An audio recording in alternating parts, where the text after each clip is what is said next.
नमस्कार साथियों, अक्टूबर 2021 के करंट अफेयर्स के सेशन में आप सभी का स्वागत है। चलिए चलते हैं हम लोग आज के पहले क्वेश्चन की ओर। साथियों 2021 का अक्टूबर महीने का पहला क्वेश्चन आपके सामने आज का है, भारत देश और अंतर्राष्ट्रीय स्तर पर विश्व की पहली ड्राइवरलेस ट्रेन की शुरुआत हुई है किस देश में? विश्व की पहली ड्राइवरलेस ट्रेन की शुरुआत हुई है। साथियों बात आई है ड्राइवरलेस ट्रेन की, तो ट्रेन के बारे में कुछ जानकारी आपके सामने आप देखेंगे। इस प्रकार से ग्लोब बनाया 0 डिग्री और यहाँ पर भारत देश है। साथियों यहाँ पर एक देश, इस देश का नाम ब्रिटेन है। विश्व की पहली 1825 में ट्रेन चली हुई थी। पहला क्वेश्चन बनेगा कि विश्व की पहली ट्रेन कहाँ चली? विश्व की पहली 1825 में ब्रिटेन में चली हुई थी। साथियों भारत की पहली ट्रेन कब चली आप जानते हैं? यहाँ पर मैंने कई बार बताया हूँ, मुंबई से ठाणे के बीच में 34 किलोमीटर ट्रेन 16 अप्रैल 1853 को चली हुई थी। भारत की पहली ट्रेन इस समय चली।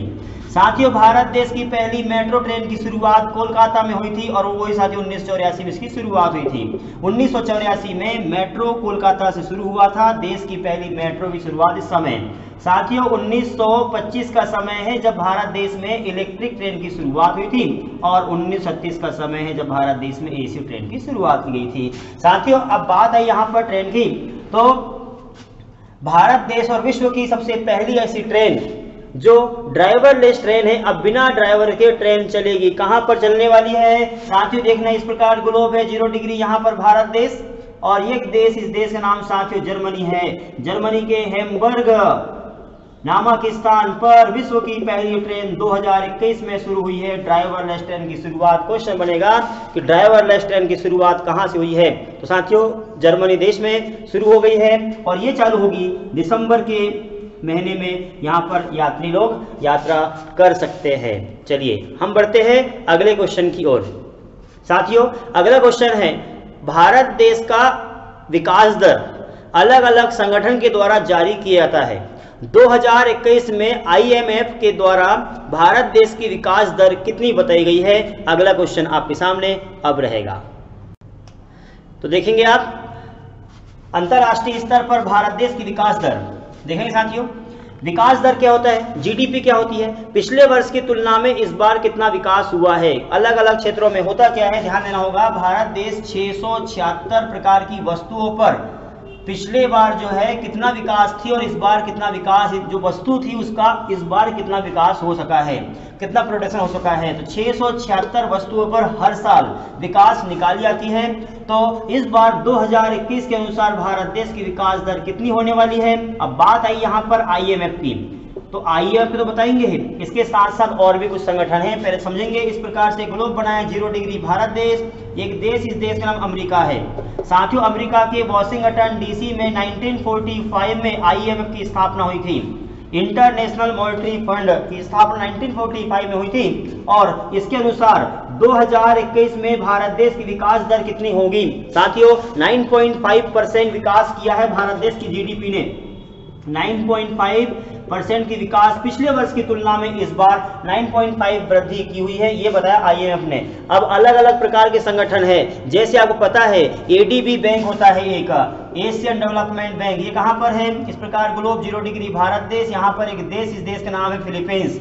फिलीपींस के मनीला में 1966 में ADB की स्थापना की गई थी। इसके द्वारा देखिए क्या क्या एग्जाम में क्वेश्चन बनेगा। पहला पूछेगा ADB के द्वारा कितना विकास, तो ADB के द्वारा बताया गया 10%, S&P के द्वारा बताया गया है, याद रखना ADB के द्वारा, फिर से समझेंगे, ADB के द्वारा 10%, S&P के द्वारा बताया गया, एक हो गया वर्ल्ड बैंक के द्वारा और एक हो गया यहाँ पर देखेंगे IMF के द्वारा।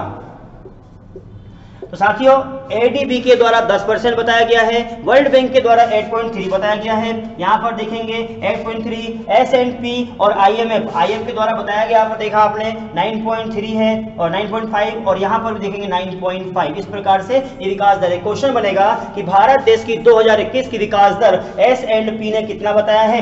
9.5, IMF ने 9.5, वर्ल्ड बैंक ने 8.3 और ADB ने 10%। इस प्रकार से ये भी आपको समझ में आ चुका है। साथियों 2021 में अगला क्वेश्चन आपके सामने है, 2021 में छोटे बच्चों के लिए 2 साल से 18 साल तक के बच्चों के लिए वैक्सीन आ चुकी है। कौन सी वैक्सीन भारत देश में काम कर रही है? आइए यहां पर हम लोग समझते हैं।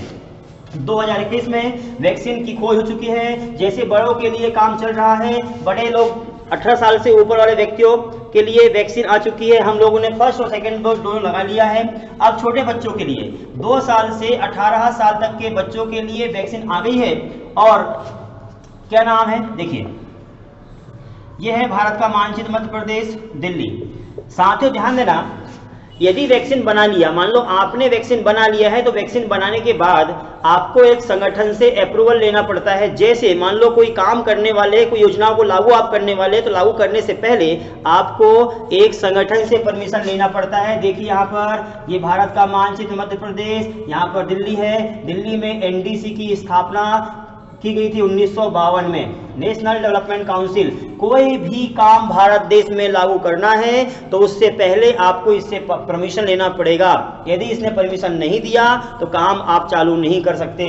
सेम उसी प्रकार से यदि 2 साल से 18 साल तक के बच्चों को वैक्सीन लगने वाली है तो आपको DGCI, drug controller, DCGI, drug controller general of India, जिसके माध्यम जो एक्ट बना हुआ है, drug controller general of India act बना है साथियों 1940 में। इस एक्ट के तहत भारत देश में DGCI जो संगठन है, भारत देश का मेडिकल क्षेत्र में काम करने वाला बड़ा संगठन है और यह संगठन परमिशन देगा। तो साथियों 2 साल से 18 साल तक के बच्चों के लिए भारत देश में 4 प्रकार की वैक्सीन आ चुकी है। चारों का नाम याद रखना पड़ेगा साथियों। एक है कोवैक्सीन, एक है जाइकोडी, कोवावैक्स और कार्बेवैक्स। कार्बेवैक्स, कोवावैक्स, जाइकोडी और कोवैक्सीन 4 प्रकार की भारत देश में वैक्सीन है जो छोटे बच्चों को लगाया जाएगा। साथियों अगला क्वेश्चन है, 2021 में भारत देश के प्रधानमंत्री के मुख्य सलाहकार कौन बनाए जाएंगे? तो साथियों 2021 में भारत देश के जो आर्थिक सलाहकार हैं, आप जानते हैं कि भारत देश में प्रधानमंत्री मोदी जी हैं। प्रधानमंत्री मोदी जी के आर्थिक सलाहकार सुब्रमण्यम जी हुआ करते थे, लेकिन सुब्रमण्यम जी के द्वारा दिसंबर 2021 में पद को त्याग दिया जाएगा। अब उनका कार्यकाल पूरा होने के बाद वो पद त्याग देंगे। सुब्रमण्यम की जगह कौन आने वाले हैं? साथियों इसकी जगह पर अमित खरे नाम के एक व्यक्ति है, IAS ऑफिसर है, जिनका संबंध झारखंड राज्य से है। ये 2021 में पद संभाल लेंगे। उम्मीद करूंगा आपको ये भी क्वेश्चन बन चुका होगा। अगला क्वेश्चन साथियों, 2021 में टाटा वाहन ने इलेक्ट्रिक व्हीकल चालू करने के लिए प्रोजेक्ट शुरू किया है। तो टाटा समूह के साथ कौन सी कंपनी भागीदार के रूप में काम कर रही है? क्वेश्चन डालेंगे, इलेक्ट्रिक व्हीकल्स के लिए टाटा समूह का सहयोग कौन सी कंपनी दे रही है? इलेक्ट्रिक व्हीकल्स के लिए टाटा समूह का सहयोग कौन सी कंपनी दे रही है? साथ देखना, यह है भारत का मानचित्र, मध्य प्रदेश, यहाँ पर दिल्ली। आप जानते हैं कि भारत देश में इलेक्ट्रिक व्हीकल्स पूरी तरह से चालू हो जाएंगे 2030 तक, और इसमें टाटा कंपनी भी काम कर रही है और भी कंपनी काम कर रही है। साथियों टाटा कंपनी के साथ मिलकर के एक और कंपनी काम करने वाली, वो कौन सी कंपनी है? तो साथियों 2021 में वो कंपनी है TPG। टीपी जो कंपनी है, टीपीजी कंपनी भारत देश में ये कितना करोड़ रुपए खर्च करने वाली है? तो टाटा कंपनी को 7,500 करोड़ रुपए देगी और कुछ निवेश करेगी इलेक्ट्रिक व्हीकल्स में। अर्थात टाटा कंपनी का सहयोग करने वाली टीजीपी कंपनी 7,500 करोड़ रुपए की लागत से इलेक्ट्रिक व्हीकल्स बनाने का काम करेगी। उम्मीद करूंगी ये भी आपको समझ में आ चुका होगा। अच्छा, मैंने पूरा विस्तार पूर्वक एक वीडियो इसको बनाया हूं, मैं लिंक आपको ऊपर दे दूंगा और डिस्क्रिप्शन में भी आपको मैं लिंक दे दूंगा, तो डिस्क्रिप्शन में भी आप देख लेंगे और लिंक में भी देख लेंगे। एक बार पूरा वीडियो पूरा कवर कर लेना कि क्या क्या है पूरा का पूरा इलेक्ट्रिक व्हीकल्स के बारे में, चार्जिंग स्टेशन के बारे में मैंने करवाया हूँ ऑलरेडी। अच्छा, अगला क्वेश्चन की ओर बढ़ते हैं साथियों। 2021 में इफ्को के अध्यक्ष की मृत्यु हो चुकी है। इफ्को के अध्यक्ष कौन थे? आप देखेंगे, Indian farmers fertilizer corporation. Indian farmers fertilization corporation की स्थापना भारत देश में की गई है 1967 में। साथ ही यहाँ पर देखना, भारत का मानचित्र है, दिल्ली यहाँ पर, और दिल्ली में 1967 में इंडियन फर्टिलाइजर फार्मर्स कॉर्पोरेशन की स्थापना की गई है। भारत देश में फार्मर संबंधित एग्रीकल्चर क्षेत्र में काम करने वाला संगठन है। इसके अध्यक्ष की नियुक्ति हुई थी, लेकिन 2021 में इसके अध्यक्ष की मृत्यु हो चुकी है। मृत्यु का जो है व्यक्ति का नाम क्या है साथियों? तो अध्यक्ष का नाम हुआ करता था बलविंदर सिंह। बलविंदर इफ्को के अध्यक्ष हुआ करते थे, ये भी आपको याद रखना होगा, बलविंदर। अच्छा, बात आई है यहाँ पर इफको की और कृषि की। तो साथियों कृषि के क्षेत्र में काम करने वाला सबसे बड़ा संगठन आप देखेंगे, एक तो होता है विश्व का FAO, food and agriculture organization की स्थापना 1945 में रोम में हुई है, पहला। दूसरा साथियों यहाँ पर एक संगठन है ICAR की स्थापना भारत देश के दिल्ली में हुई है, और कब हुई साथियों?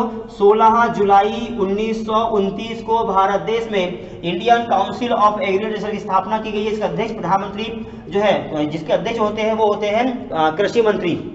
तो ये भी हो गया। इसका हेड ऑफिस कहाँ पर? दिल्ली। पहले कहाँ पर था? पूसा बिहार में इसका हेड ऑफिस हुआ करता था। साथियों उम्मीद करूंगा यहाँ तक आपको समझ में आ चुका होगा।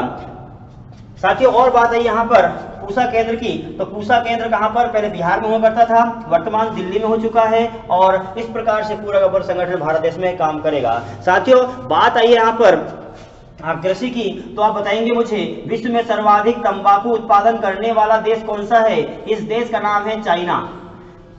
सर्वाधिक कॉफी कौन सा देश प्रोडक्ट करता है? उस देश का नाम है ब्राजील। आपको याद रखना पड़ेगा। सर्वाधिक मक्का कौन उत्पन्न करता है? उस देश का नाम है अमेरिका।